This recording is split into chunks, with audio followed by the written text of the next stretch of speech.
और कल आपका जो चलेगा, पहले पुलिस एक्ट चलेगा, उसके बाद एविडेंस शुरू किया जाएगा। और ये आपका पुलिस एक्ट कल ख़त्म हो जाए तो 2 दिन और आईपीसी पढ़ाई जाएगी। आपका अध्याय 16 पढ़ाया जाएगा, क्योंकि वो एक दिन में नहीं हो पाएगा। कम से कम हमें 2 दिन चाहिए। एक दिन में आपका केवल ऊपर ऊपर ही हो सकता है। तो कुछ टेक्निकल क्वेश्चन भी उसमें से निकाले जाएं, तो इसके लिए अच्छा रहेगा कि आपका 2 दिन पढ़िए। यानी कि आपका कह सकते हैं कि आज आपका 16 तारीख है, 17 को आपका एविडेंस लग जाएगा और 18 19 2 दिन आईपीसी। कल पुलिस एक्ट हर हाल में पहले पीरियड में हम समाप्त कर देंगे, क्योंकि 30 धारा बची है और 30 धारा समाप्त करने में 1 सवा घंटा में हो जाएगा, इसमें कोई शक नहीं है। तो आइए सीआरपीसी में देखा जाए। सीआरपीसी भी आज हर हाल में समाप्त हो जाएगी, और अगर बचता है कुछ तो हम आपको चिन्ह लगा देंगे। और 61 से हम शुरू भी किए थे, और कल आपका 105 ए तक बताए थे। देखिए, इसके बाद आपका जो पढ़ना है 106 से, इधर जो आपका पढ़ना है उसको ट्रिक हम बता दें प्री के लिए। आपका अध्याय आपका जो पढ़ना है 8 पढ़ना है, और परिशांत या सदाचार कायम रखने के लिए प्रतिभूत की बात की गई है। और आपका एक एक लाइन बस याद रखना है धारा। तो इस अध्याय ये अध्याय कहाँ से कहाँ तक हैं, तो आपका जवाब रहेगा धारा 106 से लेकर 124 तक ये अध्याय है। इस अध्याय का अगर उद्देश्य पूछे तो इस अध्याय का जो उद्देश्य है, prevention is better than cure, यानी कि इलाज से परहेज बेहतर होता है। ये अध्याय दंडात्मक न होकर निवारणात्मक है, यानी कि कैसा है, प्रिवेंटिव है, निवारणात्मक है। अब निवारण करना है तो ऐसी दशा में 106 से शुरू करिए और 10 धारा ही इधर पढ़िएगा, जो जो मैं बता रहा हूँ, जहाँ से क्वेश्चन आपका बना है। 106 में परिशांत के लिए प्रतिभूति मांगी जाती है। ये न्यायालय मांगता है, दोष सिद्ध करने के बाद मांगता है। अब कौन न्यायालय मांग सकता है, तो सत्र न्यायालय या प्रथम वर्ग न्यायिक मजिस्ट्रेट मांग सकता है, और अपील और पुनरीक्षण न्यायालय भी मांग सकता है। कितने दिन के लिए मांग सकता है अधिकतम, वो समय याद रखना है, 3 वर्ष के लिए प्रतिभू रहित या सहित, इतना में आ जाएगा। 107 में आपका माने अन्य दशाओं में परिशांति के लिए प्रत्याभूति कौन मांगता है, कोई कार्यपालक मजिस्ट्रेट। अधिकतम कितने समय के लिए, 1 समय के लिए, 1 वर्ष के लिए प्रतिभू सहित या रहित। इसके बाद 108 एक लाइन देखना है, राजद्रोहात्मक बातों को फैलाने वाले व्यक्तियों से सदाचार के लिए प्रत्याभूति कौन मांगता है, कोई कार्यपालक मजिस्ट्रेट। और कितने साल के लिए, अधिकतम 1 साल। आपका चाहे प्रतिभू रहित या प्रतिभू सहित। 109 संदिग्ध व्यक्तियों से सदाचार के लिए प्रतिभूत कौन मांगता है, कोई कार्यपालक मजिस्ट्रेट। आपका प्रतिभू रहित या सहित। 110 अभ्यासिक अपराधी से प्रत्याभूत कौन मांगता है, कोई कार्यपालक मजिस्ट्रेट मांग सकता है, अधिकतम 3 साल के लिए, और इसी में केवल है प्रतिभू सहित।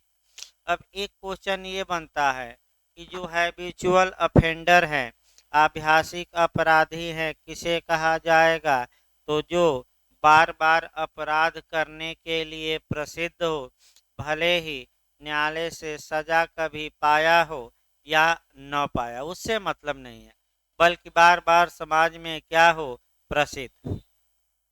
प्रक्रिया 111 से लेकर 124 तक में दी गई है। इसके बाद 116 पढ़ेंगे, इत्तिला की सच्चाई की जांच।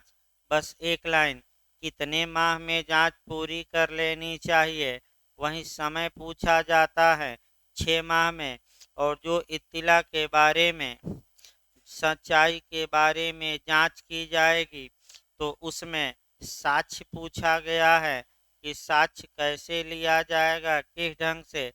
तो जो समन मामलों के विचारण में जिस प्रकार से साक्ष्य लिया जाता है, यानी कि दो केवल यहाँ शब्द याद रखिए। सच्चाई की जांच कितने माह के अंदर पूरी करनी चाहिए? 6 माह के। और जांच में जो साक्ष्य मजिस्ट्रेट लेगा, उसकी प्रक्रिया एक बार एमपी में बनाया है, तो प्रक्रिया क्या होगी? तो जिस प्रक्रिया द्वारा समन मामलों के विचारण में क्या लिया जाता है? साक्ष्य। दो ही लाइन याद रखना है। 117 प्रतिभूति देने का आदेश दिया जाता है। इसके बाद 119 जिस अवधि के लिए प्रतिभूति अपेक्षित की गई है, वह कब से प्रारंभ होगी, ये आपका। इसके बाद जो पूछा जाता है 122 पूछा जाता है। 122 से भी आपका क्वेश्चन बनता है। इधर आपका 119 भी घर पर एक बार देख लेंगे, क्योंकि समय कम है। लेकिन 122 से क्वेश्चन बनता है। 122 से जो क्वेश्चन बनता है, पहला क्वेश्चन, प्रतिभूति न देने पर अधिकतम कारावास कितना हो सकता है? तो ऐसा सामान्य पूछे, यानी कि 106 से लेकर 110 मिक्स करके पूछ रहा है। तो जितना दिन के लिए प्रतिभूति मांगी गई है, अगर गारंटी नहीं देता, तो उतना दिन तक कहाँ जाएगा? जेल। तो बताइए अधिकतम कितने दिन के लिए मांगी ही जा सकती है? 3 साल। तो अब एक आसान क्वेश्चन, सामान्य क्वेश्चन, कि प्रतिभूति न देने पर, प्रतिभूति देने में असफल होने पर अधिकतम कारावास की अवधि कितनी हो सकती है? 3 साल। लेकिन अगर सेक्शन वाइज पूछे, जैसे 106 के तहत, तब 3 साल। 107 के तहत पूछ दे तो 1 साल। 108 के तहत पूछे 1 साल। 109 के तहत 1 साल। 110 के तहत 3 साल। लेकिन हर हाल में अधिकतम अवधि 3 साल। इसके बाद जो ये जेल में जाएगा, अब ये जो क्वेश्चन बनता है, ये जो जेल में गारंटी न देने के कारण जाएगा या गारंटी का उल्लंघन करने के कारण जाएगा, तो जो पूछा जाता है कारावास किस प्रकार का होगा, वह अंडरलाइन कर लीजिएगा। और वह खंड 7 और 8 में दिया गया है। देखिए आपका क्या दिया गया है। प्रतिभूति कायम रखने के लिए प्रतिभूति देने में असफलता के कारण कारावास सादा होगा। तो स्पष्ट लिख लीजिए। तो सेक्शन 106 107 उसको अलग से लिखिए कहीं। सेक्शन 107 106 107 और 108 के तहत कारावास सादा होगा। तीनों धाराएं लिखिएगा। 106 107 108 के तहत कारावास क्या होगा? सादा। और 109 और 110 के तहत कारावास कठोर होगा। सादा या कठोर, तो उसको लिख लीजिए। ये क्वेश्चन आपका घुमावदार बन सकता है, गलत हो। सादा या कठोर दोनों। 109 110 सादा या कठोर? 109 110 में लिखिए। 109 110 यहाँ सादा या कठोर दोनों हो सकता है। इसके बाद इस चैप्टर से नहीं क्वेश्चन बनता। अध्याय 9 से क्वेश्चन बनता है। पत्नी, संतान और माता पिता के भरण पोषण के लिए आदेश। तो पहला क्वेश्चन बनता है आपका भरण पोषण यानी कि मेंटेनेंस। आपका जो झारखंड ने बनाया वह रख रखाव बना दिया, तो रख रखाव पूछे, मेंटेनेंस पूछे, भरण पोषण दे दे, गुजारा भत्ता दे दे। 125 से लेकर 128 तक है, अध्याय 9 में है। 125 से आपका क्वेश्चन बनता है कि कौन भरण पोषण पाने का हकदार है? पत्नी। संतान, माता पिता, उपर्युक्त सभी। ये झारखंड ने बनाया तो कौन रख रखाव मांग सकती हैं? उपर्युक्त सभी। विवाहिता पत्नी की आपका तलाकशुदा पत्नी की दोनों दोनों मार कर आइएगा। सक्षम से मांगेगी कि अक्षम से? सक्षम से। पति सक्षम हो, पत्नी अपना भरण पोषण करने में क्या हो? अक्षम हो। पत्नी में तलाकशुदा पत्नी, विवाह विच्छेदित पत्नी भी शामिल हैं जब तक कि वह पुनर्विवाह न कर ले। याद रखिए, भरण पोषण आपका जो आदेश दिया जाएगा, अंतरिम दिया जा सकता है कि अंतिम की दोनों। ये बिहार ने बनाया तो दोनों। अंतरिम भरण पोषण का निपटारा कितने दिन के अंदर कर दिया जाना चाहिए? 60 दिन। और भरण पोषण का आदेश देने में कौन मजिस्ट्रेट सक्षम है? मजिस्ट्रेट याद करके जाइएगा, कौन? First class judicial magistrate. और अगला आपका 125 के आदेश के विरुद्ध क्या होगी? ये उत्तराखंड ज़्यादा बनाया है। अपील होगी कि रिवीजन होगा? तो रिवीजन होगा। रिवीजन कहाँ हो सकता है? सत्र न्यायालय या उच्च न्यायालय। तो क्या उपचार है पूछा गया है, लिख लीजिएगा 125 पर क्या उपचार है? रिवीजन। अब यहाँ जो आपका दो केस भी याद रखना, उतना तो डिटेल में संभव नहीं है, 2 पॉइंट और याद रखिएगा। वह पॉइंट ये बनता है कि कब कोई स्त्री यानी कि विवाहिता स्त्री या तलाकशुदा स्त्री भरण पोषण की हकदार नहीं होगी। तो पहला, अगर पारस्परिक सहमत से अलग रह रही हैं और एक मुश्त राशि वह क्या की गई पाई हैं और अपना अधिकार क्या कर दी हैं, छोड़ दी है। दूसरा, जारता की दशा में रह रही हो, यही आपका भरमाता है, एक बार जार कर्म की हो कि लगातार दशा में रह रही हो, लगातार। तीसरा, विवाह विच्छेद के पश्चात पुनर्विवाह कर ली हो, तो पुनर्विवाह कर ली हो तो भरण पोषण की अब हकदार होगी कि नहीं? नहीं होगी। भाई सतर्क रहिएगा, कब भरण पोषण की हकदार नहीं होगी। और अंतिम है सक्षम हो, क्योंकि कब उसे मिलेगा? जब अक्षम हो। भाई सक्षम हो जाए। अब यहाँ अगला क्वेश्चन, दो केस कम से कम याद करके जाइएगा, मैं बता दूं। एक आपका साहबानों का केस, जिसमें कहा गया कि धारा 125 आपका एक सेकुलर धारा है, पंथ निरपेक्ष धारा है, सभी धर्मावलंबियों पर लागू होता है और मुस्लिम पत्नी भी अपने पति से तलाक के बाद जब तक कि पुनर्विवाह न कर ले तब तक भरण पोषण पाने की हकदार होगी, केवल इद्दत काल तक ही नहीं। और दूसरा केस आपको याद रखना है कि पुत्री से भी माता पिता पा सकते हैं भरण पोषण। जो केस आया है वह पूछ सकता है, तो कौन सा केस आया है? जहाँ की पुत्री से भी मांग सकते हैं माता पिता, अगर पुत्री सक्षम है और माता पिता क्या हैं? अक्षम। माता पिता अक्षम, पुत्री, तो कौन सा केस है? अरबट। अरबट याद रखिए, अरबट। अरबट का केस याद रखिए बस। तो दो केस कम से, अरबट का केस है, अरबट, अरबट का केस। इसके बाद आपका इधर देखिए, आपका रिवीजन मैंने जो मुख्य मुख्य पूछा जा सकता है वो बताया गया। आपका संभव नहीं है पूरा बताना, लेकिन इतने में 90% चांस है कि इतने में आ जाना चाहिए। 10% के लिए कोई गारंटी नहीं है। अब आ जाइए, इसके बाद से आइए आपका 128 देख लीजिएगा। अब अध्याय 10 देखा जाए। अध्याय 10 में अध्याय 10 आपका लोक व्यवस्था और प्रशांति बनाए रखना, 129 से लेकर 148 तक की धाराएं हैं। यहाँ से उत्तराखंड में एक या दो क्वेश्चन आ सकता है।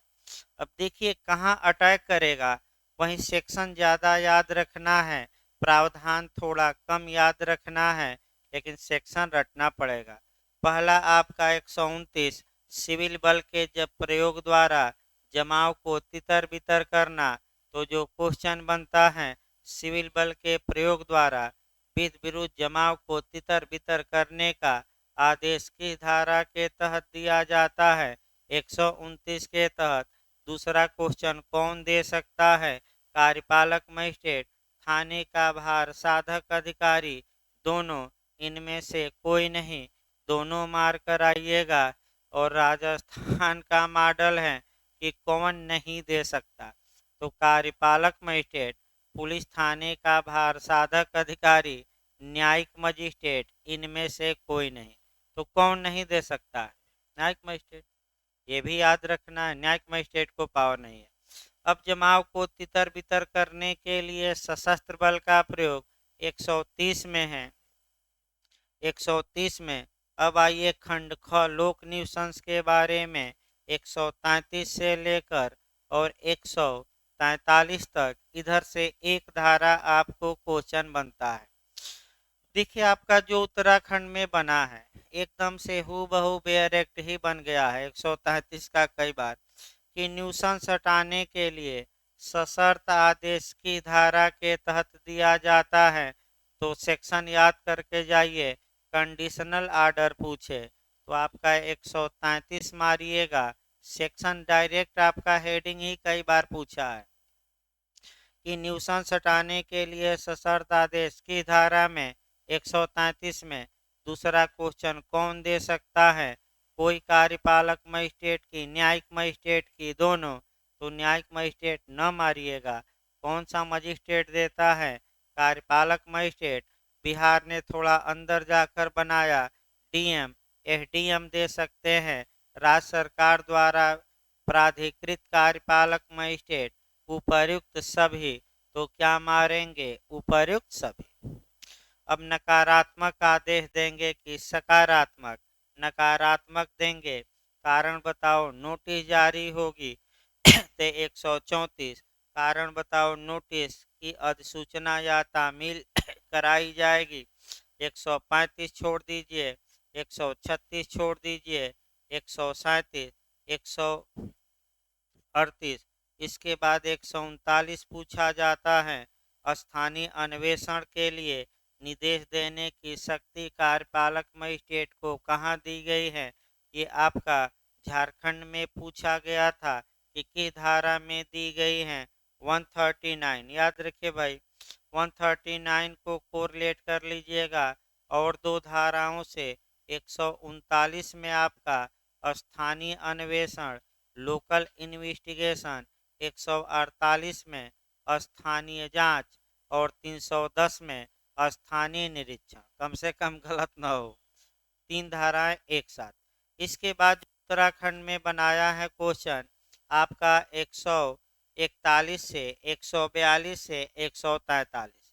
ये तीनों धाराएं भी काफी महत्वपूर्ण है। आदेश अंतिम कर दिए जाने पर प्रक्रिया और उसकी अवज्ञा का परिणाम, यानी कि कार्यपालक मजिस्ट्रेट ने आदेश अंतिम कर दिया कि लोक न्यूसेंस को हटाया जाए, और अगर व्यक्ति कोई हटाता नहीं है तो ऐसी दशा में लोक सेवक का आदेश न मानने के कारण सेक्शन 188 के तहत वह दंड का क्या होगा? भागी। और कार्यपालक मजिस्ट्रेट खुद ही हटाएंगे और खर्चा पानी क्या करेंगे? ऐसे व्यक्ति से वसूलेंगे। इसके बाद आपका 142 जांच के लंबित रहने तक व्यादेश। ये भी पूछा गया है कि जब तक कि जांच लंबित है कि न्यूसेंस इनके कार्य से हो रहा है कि नहीं, तब तक उस कार्य को रोक दिया जाए। इंजक्शन जारी करके किस धारा में? 142 में। 143 भी खूब पूछी जाती है कि लोक न्यूसेंस की पुनरावृत्ति या उसे चालू रखने का प्रतिषेध किस धारा के तहत मजिस्ट्रेट देता है? 143 धाराएं पूछी गई है। 143 का उल्लंघन आईपीसी में जोड़ लीजिए। कौन सी धारा में दंडनीय है आईपीसी की? 291, उसको जोड़ लीजिए। बैरक पर ही जोड़ लीजिए। 143 से कौन सी धारा? ये पूछा जा चुका है उत्तराखंड में। इधर की तीनों धाराएं याद रखिएगा। आदेश अंतिम का परिणाम 141। जब तक जांच लंबित है तब तक न्यूसेंस रोकने का इंजेक्शन 142। सेक्शन मिलाने के लिए आया है। और लोक न्यूसेंस की पुनरावृत्ति या रिपीट करेंगे तो रिपीट को रोका जाएगा 143।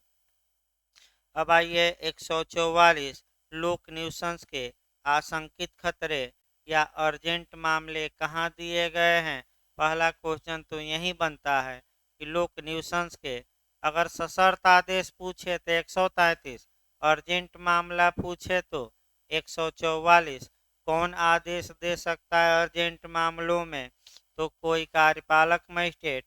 कार्यपालक मजिस्ट्रेट में कौन सा मजिस्ट्रेट? तो आपका डीएम, एसडीएम और राज्य सरकार द्वारा इसके लिए सशक्त कोई कार्यपालक मजिस्ट्रेट, उपायुक्त सभी। यहाँ जो आदेश दिया जाएगा वह केवल नकारात्मक रहेगा और स्थायी प्रकृति का है।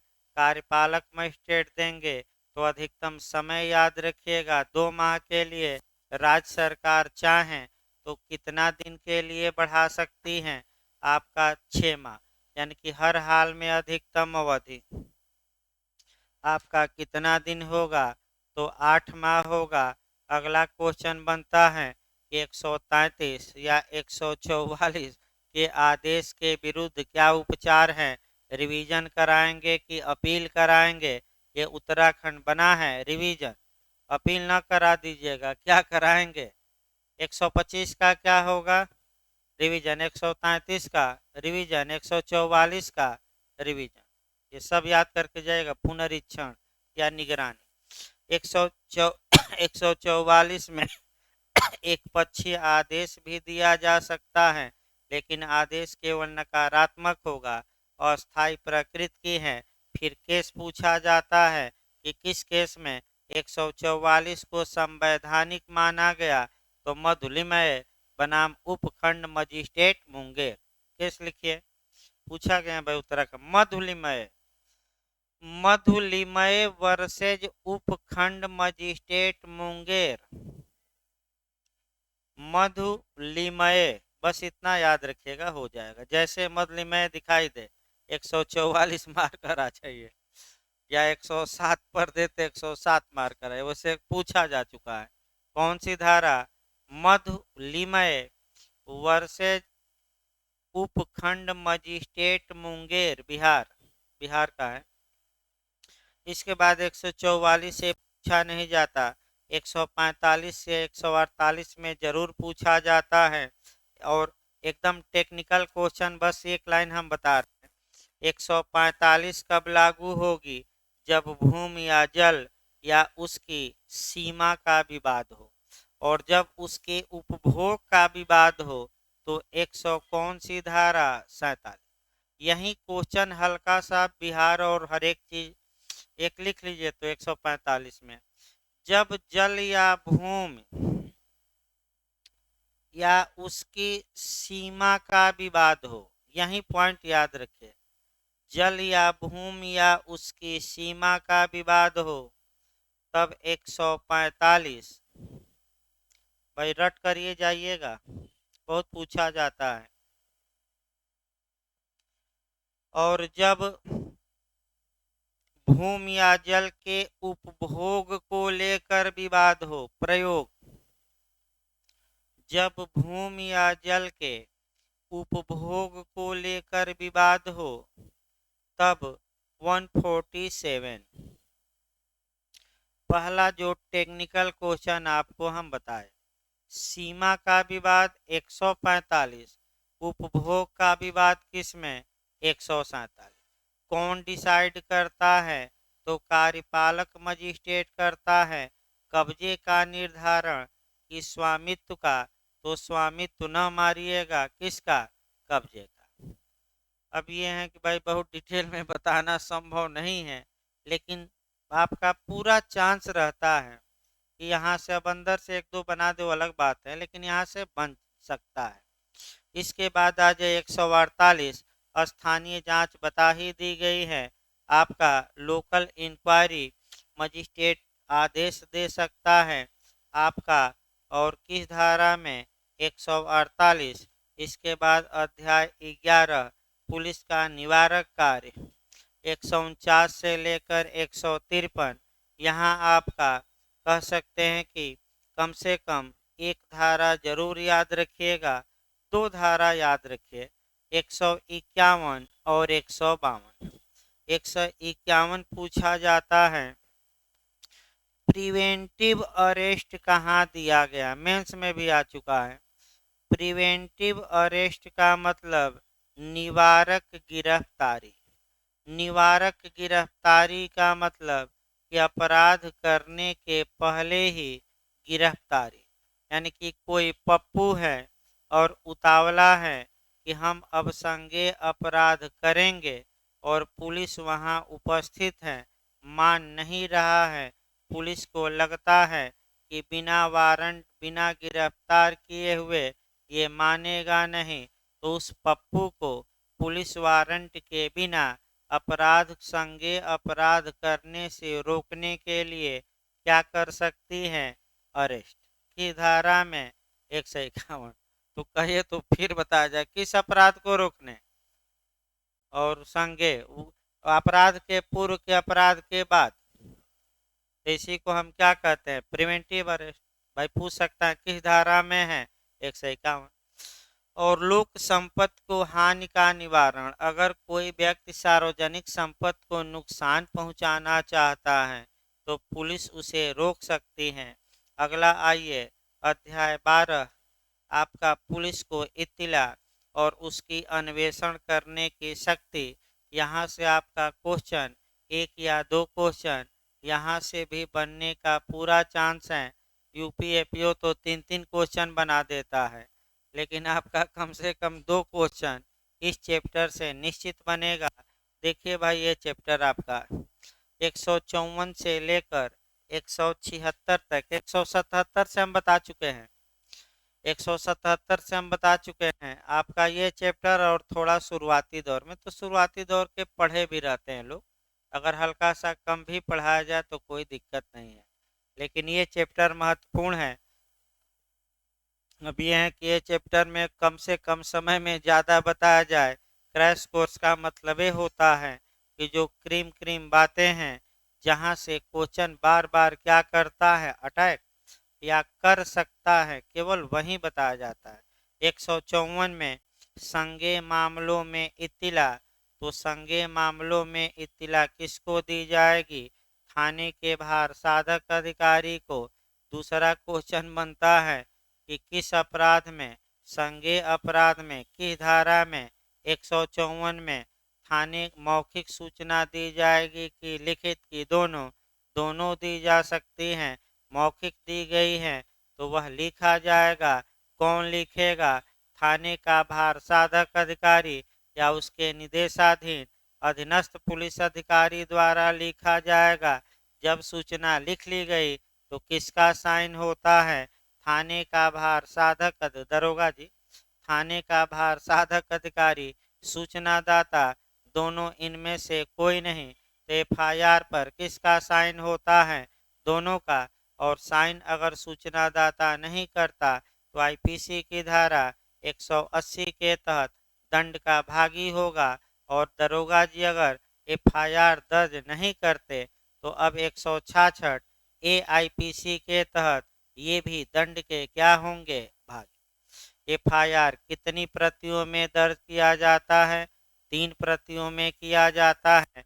कौन सी प्रति, आपका सूचनादाता को तत्काल और निःशुल्क दी जा सकेगी कि दी जाएगी, दी जाएगी, यही झारखंड फंसा दिया, दी जा सकेगी तो सकेगी नहीं, आपका कौन सही नहीं है, तो यही सही नहीं दी जा सकेगी, होना क्या चाहिए था, दी जाएगी। अब एफआईआर अगर अब 2013 में संशोधन हुआ है कि दुराचार से संबंधित मामलों में अगर महिला की रिपोर्ट लिखी जाती है तो महिला थाना अध्यक्ष द्वारा या महिला पुलिस अधिकारी उपलब्ध है तो उसी के द्वारा लिखी जाएगी। ये आपका मैंने कह सकते हैं कि अब आपका संशोधन 2013 में हुआ है। और एफआईआर दर्ज करना बाध्यकारी हैं कि विवेकाधिकार है, बाध्यकारी हैं। केस लिखे ललिता कुमारी, ललिता कुमारी का केस, एफआईआर दर्ज करना क्या है, बाध्यकारी हैं। इसके बाद पूछा जाता है एफआईआर का एविडेंशियल वैल्यू, संपोषक साक्ष्य है कि सारवान साक्ष्य है, तो संपोषक मारे, सारवान नहीं भाई। देखिए आपका एफआईआर आपका सपोर्टिंग नेचर, कार्बोरेटिंग, हाँ कार्बोरेट करना, संपोषक साक्ष्य लिखिए। अब ये भी पूछा जाता है कब सारवान बन जाएगा, तो जब मर जाए और एफआईआर करता और मामला धारा 32 के किस क्लाज में आ जाए, 1। उतना आगे नहीं जाएगा हमें लगता है ये एफआईआर का साक्षिक मूल्य, तो संपोषक है कि सारवान है कि अनुमान लगाया जाता है, तो संपोषक मारिए, सपोर्ट करता है। 155 असंज्ञेय मामलों में इत्तिला, तो असंज्ञेय मामलों में इत्तिला यानी कि एनसीआर दर्ज होता है, 2 प्रतियों में होता है। और आपका 156 आइए, संज्ञेय मामलों का अन्वेषण करने की पुलिस की शक्ति, तो क्वेश्चन ये बनता है कि पुलिस किस मामले में स्वतः अन्वेषण कर सकती है, संज्ञेय मामलों में, किसमें मजिस्ट्रेट के आदेश से ही अन्वेषण कर सकती हैं, असंज्ञेय मामलों में। फिर क्वेश्चन बनता है कि संज्ञेय मामलों में पुलिस स्वतः अन्वेषण कर सकती है, मजिस्ट्रेट के आदेश से भी कर सकती हैं, दोनों, इनमें से कोई नहीं, तो क्या मार्क कराएंगे, दोनों। कौन सी धारा, 156 स्वतः अन्वेषण कर सकती हैं, 156 और आपका मजिस्ट्रेट के आदेश से भी कर सकती हैं, 156 का कौन सा क्लाज है, 3। भाई रट कर जाइएगा, ऐसा क्वेश्चन भी बना है। किस मामले में पुलिस स्वतः अन्वेषण नहीं कर सकती, संज्ञेय असंज्ञेय दोनों, इनमें से कोई नहीं, तो असंज्ञेय। किस में कर सकती हैं, किस में केवल मजिस्ट्रेट के आदेश से, असंज्ञेय। और किस में स्वतः भी मजिस्ट्रेट के आदेश से भी, संज्ञेय। संज्ञेय अपराध में अन्वेषण की शक्ति कहाँ से मिलती है, तो 156। प्रक्रिया 157, 58, 59 में है। ये पूछे तो आपका जो तांत्रिक रिपोर्ट भेजी जाती है, प्रारंभिक रिपोर्ट यूपी पूछा है एपीओ 157 में, रिपोर्ट कैसे भेजी जाएगी 159 में, और रिपोर्ट मजिस्ट्रेट के यहाँ पहुँच गई तो मजिस्ट्रेट क्या करेंगे, 159। तो आपका प्रारंभिक रिपोर्ट या तांत्रिक रिपोर्ट या घटना की रिपोर्ट किस सेक्शन के तहत पुलिस भेजती है मजिस्ट्रेट को, तो 157। इसके बाद पुलिस बयान लेती हैं, तो बयान लेती हैं तो 160 में लोगों को तलब करती हैं, 161 में पूछताछ करती हैं, लिखती हैं, और 162 में उसका एविडेंशियल वैल्यू बताया गया है। तो 160 से क्वेश्चन बनता है कि पुलिस किसको बुलाएगी, सभी को नहीं, जो उस घटना के तथ्य और परिस्थितियों से क्या है, परिचित। तो पुलिस बयान लेने के लिए किस धारा के तहत तलब करती है, 160। अब दूसरा क्वेश्चन, समन जारी करती हैं कि वारंट के लिखित आदेश, तो लिखित आदेश जारी करती है। तीसरा क्वेश्चन जो आपका अभी बिहार उहार तमाम जगह पूछा गया कि पुलिस 160 के तहत लिखित आदेश जारी करके किसको नहीं बुला सकती थाने पर, यानी कि घर पर जाकर पूछताछ करेगी, तो एज वाला मैटर याद रखिए। एक तो स्त्री को नहीं बुला सकती थाने पर पूछताछ के लिए, अभियुक्त है तब नहीं, अभियुक्त को तो गिरफ्तार ही किया जाएगा गवाह के रूप में। दूसरा, कितने से अधिक का पुरुष हो, 60 की 65, देखिए भाई 160 में 65, और कितने से कम का पुरुष हो, तो 15, यही गलती होगा। देखिए एक बार 15 है ना, हाँ 15 वर्ष से कम, और कोई शारीरिक या मानसिक रूप से निशक्त है, चाहे किसी एज का हो, उसको भी थाने पर बुलाकर पूछताछ नहीं किया जाएगा। तो किसको नहीं बुलाया जाएगा, किस एज के बच्चे को नहीं बुलाया जाएगा, जो 15 से कम है, जो आपका 14 से कम है, जो 16 से कम है। तो कई लोग बिहार झारखंड में 16 मार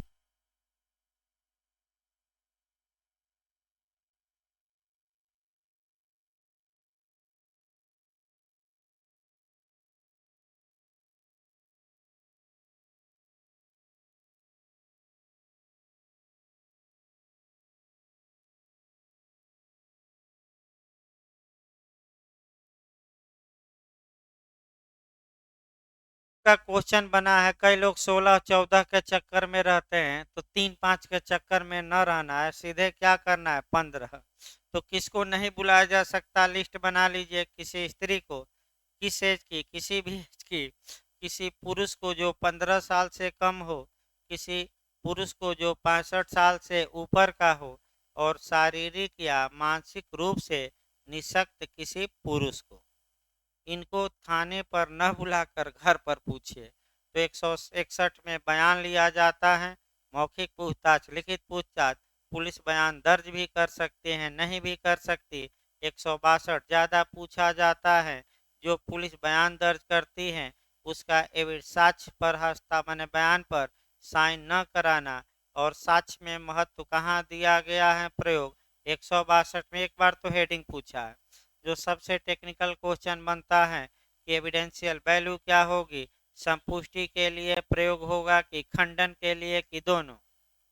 तो केवल खंडन लिख कर जाइएगा, किसके लिए, खंडन खंडन खंडन, मंडन न करा दीजिएगा, रट कर जाइए। 162 का प्रयोग केवल किसके लिए, अब बार काउंसिल में लिखा विरोध के लिए, विरोध के लिए और आपका इंग्लिश में कंट्राडिक्शन, वही संपुष्टि न करा दीजिएगा। कई लोग गलत करके आते हैं, अभी भी आधा लोग पढ़ाने के बावजूद भी गलत करेंगे। फिर मैं बता रहा हूँ, 100 पुलिस द्वारा लिखे गए बयान जो लिखे गए हैं उसका एविडेंस में किस रूप में प्रयोग होगा, खंडन की संपुष्टि। खंडन एविडेंस की किस धारा में, 145 या 157, 145, 157 में संपुष्टि। अब आ जाइए 162 के बाद 163 छोड़ दीजिए। 164 पूछा जाता है, संस्कृतियों और कथनों को अभिलिखित करना। तो पहला क्वेश्चन तो यही बना कि कन्फेशन लिखा जाता है 164 में कि स्टेटमेंट की दोनों की इनमें से कोई नहीं, दोनों। दूसरा क्वेश्चन आपका बनता है कि दोनों लिखा जाता है तो किस स्टेज में लिखा जाता है, यूपीएपीओ ने बनाया, तो सतर्क रहना है। अन्वेषण के दौरान, की जांच के दौरान, की विचारण के दौरान, की उपर्युक्त सभी, तो उपर्युक्त सभी न मारिए। ये किस दौरान लिखा जाता है, अन्वेषण। ये यूपीएपीओ ने अच्छा क्वेश्चन बनाया था, किस दौरान, अन्वेषण। अगला क्वेश्चन, इसमें सुधार करना है थोड़ा। अन्वेषण के दौरान, तत्पश्चात, जांच या विचारण के पूर्व। अगर ये वाक्य रहे कि इन्वेस्टिगेशन के दौरान, तत्पश्चात, जांच या विचारण के पूर्व, तो ये वाक्य मार कर आइए। और लेकिन 3 में से उपयुक्त सभी दे दे हम नहीं, उपयुक्त सभी, अन्वेषण, यानी कि जांच विचारण के दौरान ये धारा अप्लाई नहीं होगी। अगला, कौन अभिलिखित कर सकता है, कोई न्यायिक मजिस्ट्रेट या महानगर मजिस्ट्रेट। अधिकारिता होनी चाहिए कि नहीं होनी चाहिए, तो अधिकारिता की कोई आवश्यकता नहीं। कथन और संस्वीकृति लिखने का ढंग अलग अलग है कि एक है, अलग अलग है। इसके बाद आपका किसका आपका पूछा जाता है कि कन्फेशन का एविडेंशियल वैल्यू क्या होगा, और आपका कथन का एविडेंशियल वैल्यू क्या होगा। वहीं आपका एजेस में बना था, लिख लीजिए। संस्वीकृति सारवान साक्ष्य होगी, सब्टेंसिव। स्वीकृति कैसा साक्ष्य होगी, सारवान। और कथन कैसा साक्ष्य होगा, संपोषक। अब इसके बाद भी एक लाइन आगे जेस में बढ़ा है, देखिए। संस्वीकृति सारवान साक्ष्य होती है, जबकि कथन संपोषक साक्ष्य होता है। पहला लाइन ये देखना है, अगर आपका कथन का एविडेंशियल वैल्यू पूछे और वाक्य अलग दे कि धारा 157 एविडेंस के तहत संपुष्टि के लिए, धारा 145 एविडेंस के तहत खंडन के लिए, दोनों, इनमें से कोई नहीं, तो 164 का जो बयान होता है वह दोनों के लिए प्रयोग होगा, खंडन और संपुष्टि दोनों। उसको लिखिए एक लाइन, धारा 164 का बयान, संस्कृति नहीं, भाई स्टेटमेंट में लिखवाया जा रहा है, ये नहीं कि कन्फेशन हो गया। धारा 164 का जो स्टेटमेंट या बयान होगा वह संपुष्टि और खंडन दोनों के लिए प्रयोग होगा। ये एचजेएस में पूछा गया।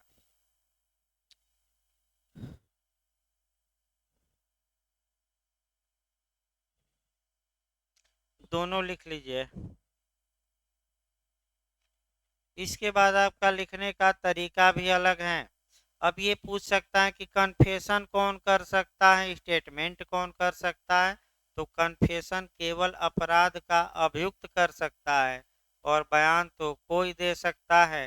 तो दुराचार की शिकार महिला क्या 164 का बयान दर्ज करा सकती हैं कि नहीं? करा सकती हैं, बहुत महत्वपूर्ण होता है। और अब तो बाध्यकारी हैं कि दुराचार के शिकार महिला का 164 का स्टेटमेंट जल्दी से जल्दी दर्ज कराया जाएगा। विवेक नहीं है बल्कि क्या है? बाध्यकारी। ये भी याद रखिएगा। अब ये नहीं कि विवेक है। तो दर्ज कराती हैं। अगर उसके बाद उसकी डेथ हो जाती है और जैसे कि आपका तमाम घटनाएं हुई, आपका मैंने एक घटना किसका किसका उदाहरण बताया जाए, उसकी निर्भया कांड ही डेथ हो गई तो अब 32 एविडेंस में वो क्या किस में कन्वर्ट हो जाएगा? डीडी में, मृत्युकालिक कथन। इसके बाद आ जाइए, उतना तो भाई नहीं बताया जा सकता। अब आइए 164 है, बलात्संग के शिकार हुए व्यक्ति की शारीरिक परीक्षा, यानी कि महिला की शारीरिक परीक्षा। तो बस वही समय पूछा जाता है कि कितने घंटे के अंदर सूचना प्राप्त होने के? 24 घंटे के अंदर। तो महिला की शारीरिक परीक्षा महिला डॉक्टर द्वारा की जाएगी कि पुरुष डॉक्टर द्वारा? तो महिला डॉक्टर द्वारा। इसके बाद 166 ए देखना है। 166 ए में है कि भारत से अगर बाहर अन्वेषण कराना है तो क्या जारी होगा? खूब क्वेश्चन बनता है, पता ना क्यों ये क्वेश्चन मैंने यूपी और उत्तराखंड आयोग पकड़ लिए हैं। 2-3 क्वेश्चन 166 है, 188, 189, पता ना क्यों ये क्वेश्चन बार बार रिपीट होते हैं। तो भारत से बाहर अन्वेषण के लिए क्या जारी होगा? लेटर ऑफ रिक्वेस्ट इंग्लिश में देखिएगा, अनुरोध पत्र। और विदेश से भारत में अन्वेषण के लिए तो अगली धारा नहीं बनी है, बन सकती है 166 भी। विदेश से क्या जारी होगा? लेटर ऑफ दोनों में क्या मार्क कराएंगे? लेटर रिक्वेस्ट यानी कि अनुरोध पत्र। एक एक लाइन बस याद रखिए। अब 167 पूछा जाता है कि जब 24 घंटे में अन्वेषण पूरा न हो तो क्या प्रक्रिया अपनाई जाएगी? तो 167 की प्रक्रिया अपनाई जाएगी। तो प्रक्रिया क्या है? तो भाई निकटतम न्यायिक मजिस्ट्रेट के यहाँ पेश करिए। अगला, न्यायिक मजिस्ट्रेट न मिल पाए तो कार्यपालक मजिस्ट्रेट। तो यहाँ जो क्वेश्चन बनता है कि न्यायिक मजिस्ट्रेट एक बार में अधिकतम कितने दिन के लिए कस्टडी में पुलिस को मैंने कस्टडी में अभियुक्त को भेज सकता है? 15 दिन। और कार्यपालक मजिस्ट्रेट पूछा है 7 दिन। तो न्यायिक मजिस्ट्रेट कितने दिन? 15। कार्यपालक कितना? 7 दिन। न्यायिक मजिस्ट्रेट 15 दिन के बाद भी न्यायिक अभिरक्षा में केवल भेजेगा, पुलिस अभिरक्षा में नहीं। अब 15-15 दिन कितने दिन तक भेजेगा? तो दो नियम बना लीजिएगा, 60 दिन और 90 दिन। तो बताइए 60 दिन के बाद अभियुक्त जमानत का हकदार होगा यदि इन्वेस्टिगेशन पूरा न किया गया हो। किस मामले में? जिसमें दंड कितना हो? देखिए अभी भी अभी 90% लोग गलत करके आएंगे, अभी बिहार में भी आया था इत्यादि। कितना दंड हो तो 60 दिन में आपका अन्वेषण पूरा कर लेना चाहिए? चाहिए मैं देखिए एक ही 10 वर्ष से कम। यही लोग गलत करके आएंगे। मैं फिर बता दूं, लोग 10 वर्ष मारेंगे लेकिन 10 वर्ष नहीं। इसको अंडरलाइन करिए और लिख लीजिए अलग से, न समझ में आए। 10 वर्ष से कम की सजा है तो 60 दिन में, बिहार में आया भी था। और 10 वर्ष या उससे अधिक की सजा है तो 90 दिन में। यदि इन्वेस्टिगेशन पूरा नहीं होता और अभियुक्त इस दौरान अभिरक्षा में है, जेल में है, तो वह साधिकार जमानत पाने का हकदार होगा। और इंटरव्यू में पूछा गया, इसी को डिफॉल्ट बेल, डिफॉल्ट बेल कहा जाता है भाई। डिफॉल्ट बेल का मतलब व्यतिक्रम के कारण जमानत, चूक के कारण जमानत, यानी कि पुलिस समय से इन्वेस्टिगेशन करने में क्या हो गई, चूक गई, तो कौन जमानत पाने का हकदार होगा, अभियुक्त।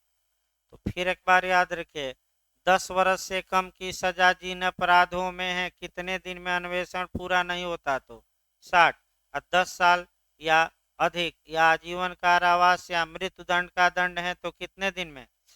तो उसका प्रभाव क्या होगा, मुकदमा खत्म होगा कि अभियुक्त जमानत का हकदार होगा। इसको कौन सी जमानत कहते हैं, डिफॉल्ट बेल।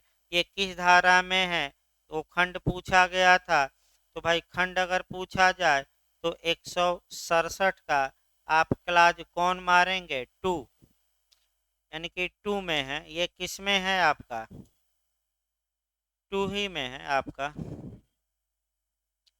हाँ 2 में भाई, फर्स्ट सेकंड है। इसके बाद आपका जो पूछा जाता है, आपका इन्वेस्टिगेशन रोक देने का आदेश, 167 का खंड 5, 5 लिख लीजिए भाई, अंडरलाइन कर लीजिएगा। क्या मजिस्ट्रेट अन्वेषण रोक सकता है, सामान्यतः नहीं, लेकिन धारा में अपवाद है, 167 के किस में, खंड 5, 5 में। इसके बाद 168 नहीं पढ़ना है, 169 से भी कम पूछा जाता है, 170, 71, 172 से पूछा जाता है। अन्वेषण में कार्यवाहियों की डायरी, तो अभी आपने देखा पुलिस अधिनियम की धारा 47 जीडी थी, रोजनामचा आम था, यानी कि दैनंदिनी थी या दैनिक डायरी थी, सामान्य डायरी थी, लेकिन अब ये विशेष डायरी कहाँ है, 172। तो पहला क्वेश्चन बनता है, किस डायरी का प्रावधान सीआरपीसी की किस धारा में 172 में किया गया है, किस डायरी का। इसको कहते हैं रोजनामचा खास या सीडी या केस डायरी। तो जो जिस अपराध का अन्वेषण होता है, प्रत्येक अपराध के अन्वेषण की बातें अलग अलग डायरी में लिखी जाती हैं, और उसी को हम क्या कहते हैं, केस डायरी। न्यायालय इसे मंगा सकता है। आपका एमपी का मॉडल है कि केस डायरी का साक्ष्य में क्या महत्व होगा, तो जो बेयर एक्ट में लिखा है वही मार कर आइएगा। देखिए बेयर एक्ट क्या करता, कहता है कि खंड 2, कोई दंड न्यायालय ऐसे न्यायालय में जांच या विचारण के अधीन मामले की पुलिस डायरियों को मंगा सकता है, और ऐसी डायरियों के मामले में साक्ष्य के रूप में तो नहीं, किंतु ऐसी जांच या विचारण में अपनी सहायता के लिए उपयोग में ला सकता है। तो क्वेश्चन बनता है कि केस डायरी का साक्षिक मूल्य क्या होगा, सारवान साक्ष्य होगा, संपोषक होगा, न्यायालय हेल्प ले सकता है, इनमें से कोई नहीं। बताइए बेयर क्या है, अगर सहायता न रहे तब संपोषक मारिए, लेकिन अगर सहायता रहे तो पहली बरी किसको देना है, बेयर। ये क्वेश्चन आया है एमपी में भाई, थोड़ा अंडरलाइन करिए। क्लाज 2 में है, न्यायालय मंगा सकता है, हेल्प ले सकता है। इसके बाद 173, अन्वेषण समाप्त हो जाने पर पुलिस द्वारा रिपोर्ट। इसमें आपका 173 1A महत्वपूर्ण है, जिसमें कि दुराचार के मामले में जो रिपोर्ट दी जाएगी, आपका कितने मास के अंदर सूचना मिलने के, एफआईआर के कितने मास के अंदर, 2 मास। यही यूपीजे में पूछा गया था। 173 1A याद रखना है, 2 मंथ। इसके बाद आपका 173 8, अतिरिक्त अन्वेषण की रिपोर्ट किस धारा में, 173 के किस धारा में, मैंने किस खंड में, 8। इसके बाद 174 75 76 हल्का हल्का देख लीजिएगा। इधर 1-2 मिनट में हम धाराएं आपको चिन्ह लगा दे रहे हैं। शुरुआती दौर में एक तो परिभाषा देख लीजिएगा भाई। इसके बाद आपका 41 से 60 ए तक पढ़ना है। आपका 41 से 60 ए तक भी अच्छे से पढ़ना है। देखिए 2-4 मिनट में दोहरा दिया जाए इसको भी भाई सेक्शन। इधर कहाँ से क्वेश्चन बनता है। एक तो 41 से बन जाता है कि पुलिस वारंट के बिना कब गिरफ्तार कर सकेगी, ये किस धारा में, 41। इसके बाद आपका जो क्वेश्चन बनता है 42 में, पुलिस आपका 42 में भी बनता है असंज्ञेय मामलों में गिरफ्तारी किस धारा में, 42 में। किस धारा के तहत, 42 के तहत असंज्ञेय मामलों में गिरफ्तारी क्यों की जाएगी, उद्देश्य पूछा गया है। तो सही नाम तथा क्या करने के लिए, पता जानने के लिए। कब गिरफ्तार किया जाएगा, तो जब अपराधी पुलिस के सामने हो, पुलिस के सामने किया गया हो अपराध, या आपका पुलिस की उपस्थिति में अभियोग लगाया गया हो, लेकिन उद्देश्य पूछा गया है। इसके बाद 43 प्राइवेट, भाई सेक्शन मिलाने के लिए ज़्यादा आता है। प्राइवेट व्यक्ति द्वारा गिरफ्तारी और प्रक्रिया की धारा में 43 में फिर पूछा जाता है कि प्राइवेट व्यक्ति किस व्यक्ति को गिरफ्तार कर सकता है। तो जो ऐसे प्राइवेट व्यक्ति की उपस्थिति में, रट कर जाइए, अजमानती और कौन सा अपराध, संज्ञा अपराध करता हो या किसी उद्घोषित अपराधी यानी कि भगोड़ा अपराधी। तो प्राइवेट व्यक्ति कब किसी दूसरे व्यक्ति को गिरफ्तार कर सकता है, जब दूसरा व्यक्ति कैसा अपराध किया हो, अजमानती की संज्ञा की दोनों, या न मार दीजिएगा। और अजमानती और संज्ञेय यानी कि आपका नॉन बेलेबल एंड कॉग्निजेबल दोनों। और देखिएगा, और दूसरा किसको वारंट के बिना गिरफ्तार कर सकता है, फरार या भगोड़ा। फरारी की घोषणा किस धारा में बताई गई थी, 82 की 83, 82। 44 मजिस्ट्रेट द्वारा गिरफ्तारी, तो कौन सा मजिस्ट्रेट कर सकता है, कार्यपालक की, न्याय की, दोनों, दोनों। और आपका आत्मसमर्पण, ये 44 के क्लास 2 में समाहित है। और इसमें सिद्धांत भी पूछा गया है कि जो प्राधिकारी किसी कार्य को दूसरे व्यक्ति से करा सकता है, वह उस कार्य को स्वयं भी करने की क्या रखता है, क्षमता। इसके बाद 45 भी उत्तराखंड में बना है। किस धारा का अपवाद 45 है, 41 का कि 42 का कि 43 का कि 44 का कि उपयुक्त सभी का सशस्त्र बलों को गिरफ्तारी से संरक्षण किस धारा में, तो 45 में। गिरफ्तारी का ढंग या प्रक्रिया की धारा में, 46 में। 46 का क्लास 3 देखना है, इनकाउंटर की धारा है, यानी कि कब पुलिस गिरफ्तार करने में व्यक्ति की हत्या या मर्डर तक कर सकती है, तो जब वह विरोध कर रहा हो और कैसा अपराध किया हो, मृत्यु या आजीवन कारावास से दंडनीय। इनकाउंटर वाली याद रखिएगा, कब मृत्यु कारित की जा सकती है, 46 का क्लाज याद रखना है, किसमें, 3 में। 47 भाई आपका 48 अन्य अधिकारताओं में अपराधियों का पीछा, तो अपराधियों का पीछा करना है, तो कहाँ तक वारंट के बिना माने पीछा करेंगे, भारत में कहीं भी। 49 अनावश्यक अवरोध न करना।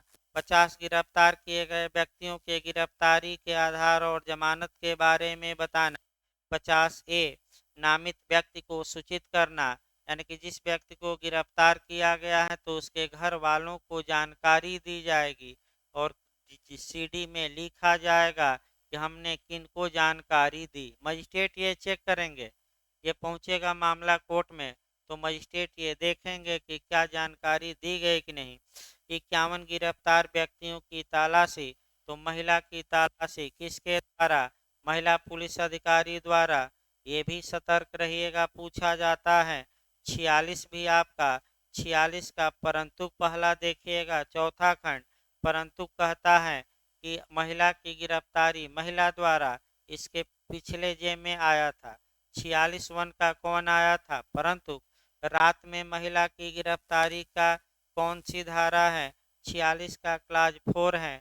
तो प्रथम वर्ग न्यायिक मजिस्ट्रेट से क्या लेनी पड़ेगी, आदेश। इसके बाद आपका 51 के बाद 52, 53 आपका देखिए, पुलिस अधिकारी की प्रार्थना पर चिकित्सा व्यवसायी द्वारा अभियुक्त के शरीर की परीक्षा।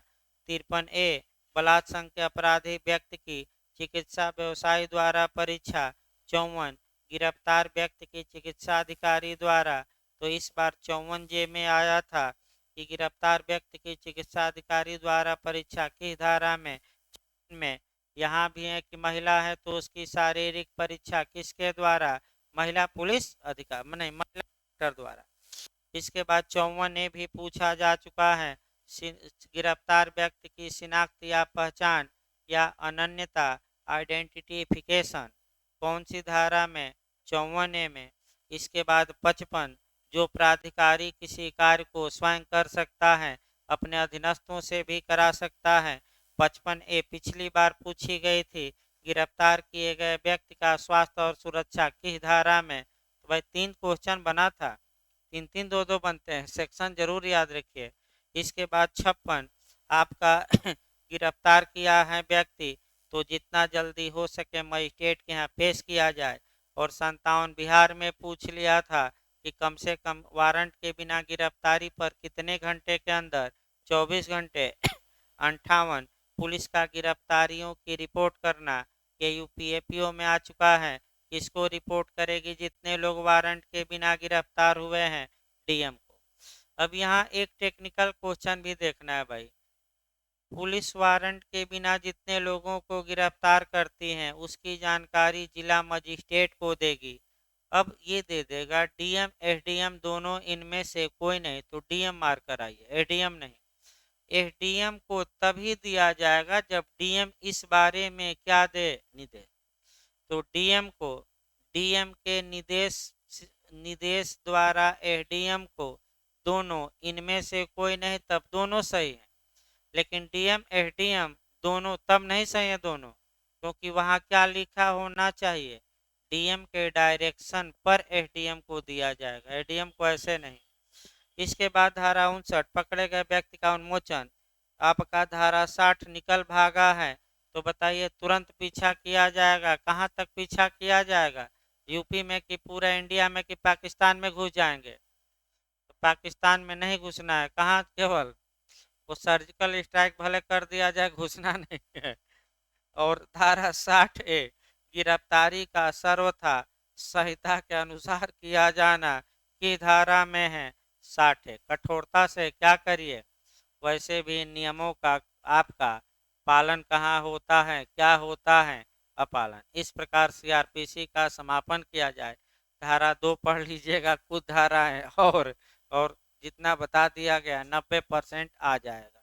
आपका इतिहास जो रहा है, अब कल आपका कह सकते हैं कि एविडेंस में 101 से उठाया जाएगा भाई, 167 3 दिन एविडेंस चलाना है, 50-50 धारा मैं बता दूं, 40 से 50 धारा, तो 101 से लेकर अब प्री के लिए उठाया जाएगा सेकेंड पीरियड में 167 तक। एक बार घर से रिवीजन करके आइए ताकि यहाँ केवल पंचौरा सुनना रहे और कोई नहीं।